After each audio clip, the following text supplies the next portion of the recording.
ঢেঁড়স আলুর তরকারি আমি ভাতের সাথে দিয়েছি, সাদা ভাতের সাথে খুবই সুন্দর খেতে। দেখো কিভাবে আমি মেনুটা বানিয়েছি। সবাই জানি, সবাই এটা বানাতে পারবে, খুব সহজ একটা তরকারি। তবু যারা নতুন রাঁধুনি তাদের হয়তো কাজে লাগবে। দেখে নাও আমি কিভাবে রেসিপিটা বানিয়েছি।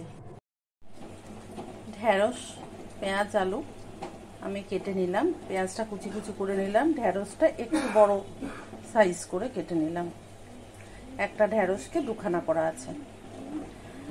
আর তার সাথে আমি আদা, কাঁচা লঙ্কা, টমেটো পেস্ট করে নেব।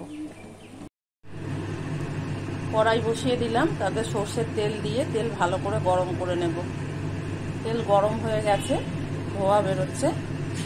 তাতে আমি জিরে আর শুকনো লঙ্কা তেলে দিয়ে দিলাম ফোড়নে। ফোড়নের ভালো গন্ধটা বেরোতেই আমি পেঁয়াজ, আলু আর ঢেঁড়সের মধ্যে দিয়ে দিলাম, দিয়ে ঢাকা দিয়ে দিলাম। আদা, টমেটো আর কাঁচা লঙ্কার পেস্ট হয়ে গেছে। এর মধ্যেই আমি কিছু গুঁড়ো পাউডার মশলা দিয়ে দেব, গুঁড়ো মশলা। আমি জিরে, ধনে আর লঙ্কা দিয়ে দিলাম। ধনেটা একটু বেশি দিলাম, জিরেটা অল্প দিলাম, হাফ চা চামচ, আর ধনে ফুল 1 চা চামচ। ঢাকনা খুলে ভালো করে নেড়ে দেব।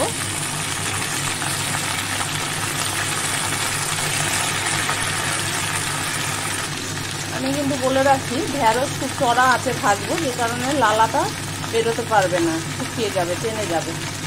ঢেঁড়স রান্নার সময় আঁচ কমালে চলবে না।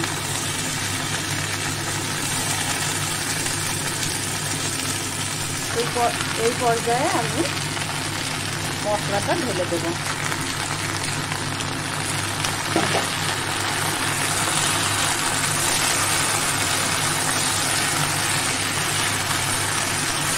ঢেঁড়স রাঁধতে বেশিক্ষণ সময় লাগে না, খুব তাড়াতাড়ি হয়ে যায়।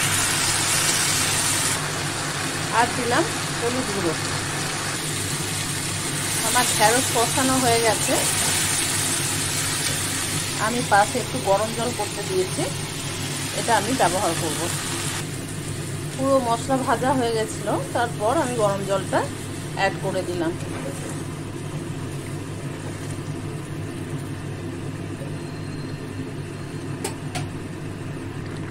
টমেটো দেওয়াতে একটু টক হয়ে গেছে, আমি অল্প একটু চিনি ব্যবহার করলাম। একটা এলাচ মুখটা ফাটিয়ে দিয়ে দিলাম। আমার গা মাখা হয়ে গেছে, এলাচটা আমি তুলে ফেলে দিলাম। একবার হালকা হাতে নেড়ে দেব। রুটি, লুচি, পরোটা সবের সাথে খুব ভালো যাবে। আঁচ কমিয়ে আমি দমে বসিয়ে রাখবো খানিকক্ষণ। তার আগে আমি ঢেকে দিলাম। ঢাকনা খুলে দেখে নেব সেদ্ধ হয়েছে কিনা।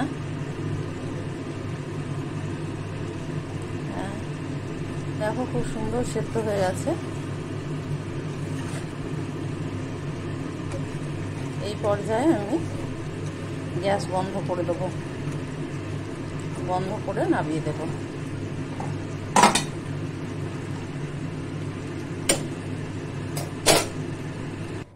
আমি পরিবেশনের জায়গায় ঢেলে দিলাম।